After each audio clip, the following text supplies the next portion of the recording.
சென்னை திருவொற்றியூர் விம்கோ நகர் இடையேயான ரயில்வே தண்டவாளத்தில் கற்கள் மற்றும் இரும்பு ஸ்பேனர் வைக்கப்பட்டிருந்த சம்பவம் குறித்து ரயில்வே போலீசார் விசாரித்து வருகின்றனர்.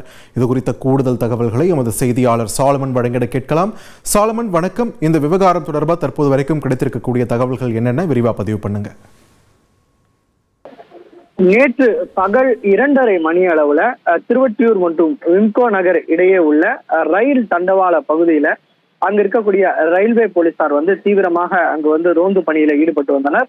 அப்போது அந்த தண்டவாள பாதையில கரெக்டா மெயின் லைனில் இருந்து லூப் லைன் மாறும் இடத்துல கற்கள் மற்றும் இரும்பு ஸ்பேனரை வைத்திருந்ததால அங்கு பரபரப்பு ஏற்படுத்தியது. குறிப்பாக உடனடியாக இது அகற்றியதால அங்கு சேதம் நிகழாமல் தடுத்ததாக போலீசார் தரப்புல தெரிவிக்கப்பட்டுள்ளது.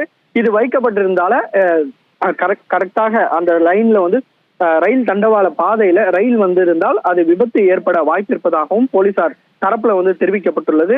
குறிப்பாக இது திருவொற்றியூர் மற்றும் விம்கோ நகர் இடையேயான ரயில்வே தண்டவாள பாதையில இது போன்ற விபத்தை ஏற்படுத்தும் நோக்கில யார் அந்த இரும்பு ஸ்பேனர் மற்றும் இது போன்ற கற்களை வைத்தனர் என்பது குறித்தான விசாரணையை தற்போது குறுக்குப்பேட்டை ரயில்வே போலீசார் வழக்கு பதிவு செய்து தீவிரமாக விசாரணை மேற்கொண்டு வருகிறது. ஏற்கனவே கவரப்பேட்டையில இது போன்ற ஒரு சம்பவமானது நிகழ்ந்து பரபரப்பை ஏற்படுத்திய நிலையில இதே போல யாரோ ஒரு சதி செயலில் ஈடுபட திட்டமிட்டதால இது குறித்து குறுக்குப்பேட்டை போலீசார் அங்குள்ள சிசிடிவி காட்சிகளை ஆய்வு செய்து வழக்கு பதிவு செய்து தீவிரமாக அந்த மர்ம நபர்களை தேடி வருகின்றனர். நன்றி சாலமன், உங்கள் விரிவான தகவல்களுக்கு.